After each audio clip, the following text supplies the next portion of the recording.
Something is happening in the silver market right now that the mainstream financial press is barely talking about, and if you hold silver, plan to buy silver, or simply want to understand where this market is heading, you need to hear this. The vaults are draining, not slowly, not gradually, but at a pace that is alarming professional traders, commodity analysts, and physical market dealers who have spent decades watching these numbers. And when the people who actually move metal for a living start getting nervous, that is your signal to pay attention. Let's start with the basics, because to understand why this matters, you need to know where physical silver actually lives. There are two places on Earth that function as the world's silver headquarters. The first is COMEX, the commodity exchange in New York, which is the world's largest futures trading venue for silver. When you hear silver quoted at a certain price per ounce, that price is largely being set here. COMEX doesn't just trade paper contracts though. It holds real physical silver in registered vaults, and that registered inventory is the silver that backs the futures market. It's the metal that buyers can actually demand delivery of if they choose to. The second location is the LBMA, the London Bullion Market Association, which operates out of London and serves as the primary hub for the global physical silver trade. If COMEX is where prices discovered, LBMA is where the physical metal actually moves between banks, refiners, industrial users, and sovereign buyers. Together, these two institutions hold and track more physical silver than anywhere else on the planet. When their vault levels drop, the entire market feels it, and right now, those vault levels are dropping. COMEX registered silver inventories, the metal actually available for delivery, have been under sustained pressure for years, but what's happened recently has taken this to a different level entirely. The silver market has now been running a structural supply deficit for 6 consecutive years, 6 years in a row, where the world has consumed more silver than it has produced. That is not a short-term imbalance you can paper over. That is a fundamental, structural mismatch between supply and demand that has been quietly eroding the physical cushion the market relies on. Above-ground stockpiles that took decades to accumulate are being drawn down, and the rate of that drawdown is accelerating. Here's how to think about this in plain terms. Imagine a swimming pool that took 30 years to fill. Every year since 2019, more water has been leaving that pool than entering it. At first, the pool looked full, so nobody panicked. But now, 6 years into the drain, you can see the water line dropping. The pool isn't empty yet.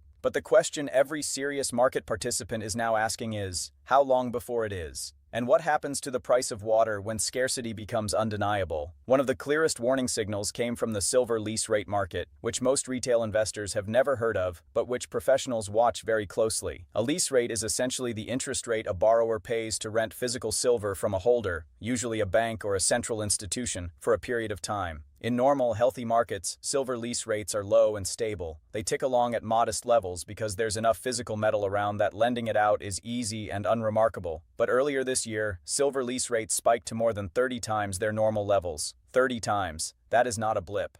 That is a market screaming that physical silver is suddenly, urgently scarce, and that the people who need to borrow it are willing to pay an extraordinary premium to do so. When lease rates do that, it tells you that the physical market is under serious stress, that the gap between paper promises and real metal is starting to close in a very uncomfortable way. Now, to understand why this happened, you need to know about the tariff story, because this is where geopolitics walked directly into the silver market and caused chaos. The US government launched what's called a Section 232 investigation into imports of critical minerals, and silver was on that list. Section 232 is a national security trade tool. The concern was that the United States is heavily import-dependent on silver, and if a tariff were imposed, the price of silver purchased in New York would suddenly be higher than the price in London by the amount of that tariff.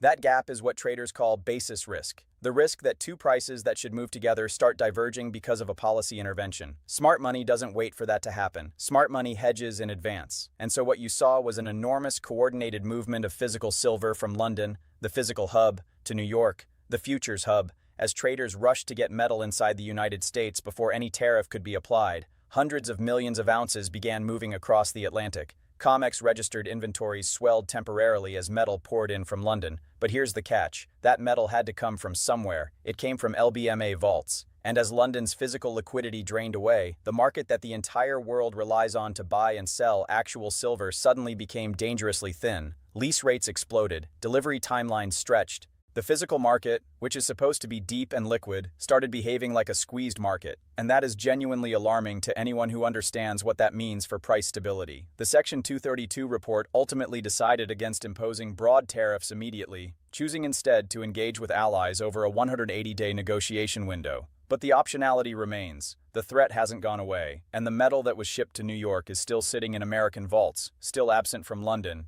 and the physical market outside the United States remains thin. Now layer on top of all of this something that isn't going away regardless of what politicians decide: industrial demand. This is the part of the silver story that makes it genuinely different from gold, and genuinely more compelling from a supply-demand standpoint. Silver is not just a precious metal. It is an industrial metal with properties, particularly its electrical conductivity, that are extraordinarily difficult to replicate with cheaper substitutes. And the industries that depend on it are not shrinking. They are growing at a pace the world has never seen before. Every solar panel manufactured today contains approximately 20 grams of silver. That sounds small until you look at the scale. Global solar capacity has now exceeded 1,500 gigawatts and is still growing at double digits annually. Each new gigawatt of solar requires silver, lots of it. Electric vehicles are adding demand. AI data centers, which are being built at a staggering rate to power the artificial intelligence revolution, require silver in their components. 5G infrastructure rollouts across Asia, Africa, and the developing world are consuming silver. Medical technology, where silver's antimicrobial properties have become standard in post-pandemic healthcare systems, is consuming silver. And critically, none of this demand is particularly price-sensitive. A solar panel manufacturer is not going to scrap a billion-dollar facility because silver went from $70 to $100 an ounce. The metal is too critical, and its cost is a small fraction of the overall system. This is what economists mean when they say demand is price inelastic. The buyers will keep buying even as prices rise because they have no choice. This is not speculation, this is arithmetic. 6 years of supply deficit, draining vaults, surging lease rates, geopolitically driven physical dislocations, and an industrial demand base that is growing structurally and irreversibly. When you add all of those forces together, you get the conditions that produced what happened in January of this year. On January 29, 2026, silver hit $121.67 per ounce. That is the highest nominal price silver has ever traded at in recorded history. Think about that. A metal that most people still think of as the cheap cousin of gold just set an all-time record. The run-up was extraordinary. Silver had surged roughly 270% from where it sat in early 2025. It was one of the best-performing assets on the planet. And then came the margin call. The CME Group, which owns COMEX, responded to the price surge by raising margin requirements on silver futures. In plain English, here is what that means. When you trade silver futures, you don't have to put up the full value of the contract. You put up a percentage, the margin, as a deposit. When the CME raises that deposit requirement, traders who were using borrowed money to hold large positions suddenly need to find more cash immediately or close their positions. Thousands of leveraged traders were forced to sell at the same time. The price collapsed, not because the supply deficit changed, not because industrial demand fell, not because the vaults suddenly refilled. The fundamentals didn't move at all. But the forced selling from margin calls overwhelmed the market and drove silver back down toward the $70 to $75 range, where it sits today. This is crucial to understand because it means the correction was mechanically driven, not fundamentally driven. The underlying story is unchanged, and that brings us to what could happen next, and this is where it gets genuinely interesting. Look at the gold to silver ratio, which right now sits at approximately 63 to 1. That means it takes 63 ounces of silver to buy 1 ounce of gold. Historically, this ratio has spent a lot of time between 40 and 60. When it's elevated, as it has been for much of the past decade, it typically means silver is undervalued relative to gold. And when this ratio starts compressing, silver tends to outperform gold dramatically. Gold right now is trading around $4,900 an ounce. If the gold-silver ratio were to return to 50 to 1, not a wildly optimistic number by historical standards, silver would be at nearly $100. At 45 to 1, you're above $108. The ratio is a quiet, powerful signal that many professional investors watch very carefully. Then there's the Federal Reserve. The dollar has remained strong partly because the Fed has held rates firm, signaling it wants more evidence of cooling inflation before cutting. But if the Fed pivots toward rate cuts in the second half of 2026, which many economists expect, the dollar weakens. A weaker dollar makes silver cheaper for international buyers, which typically drives demand and price higher. This is a well-established relationship. A Fed pivot would be rocket fuel for silver at a moment when the physical market is already strained. Major analysts are forecasting year-end silver prices ranging from $88 to over $106 per ounce in their base case scenarios. More aggressive bullish forecasts push toward $150 if the gold-silver ratio compresses sharply and the Fed eases. But be honest with yourself and consider the bear case too. If the dollar stays strong, the Fed doesn't cut, and speculative positioning unwinds further, silver could test $60 to $65 before finding a floor. That is a real possibility, and anyone who tells you otherwise is selling you something. So what should you actually watch? Not predictions, signals.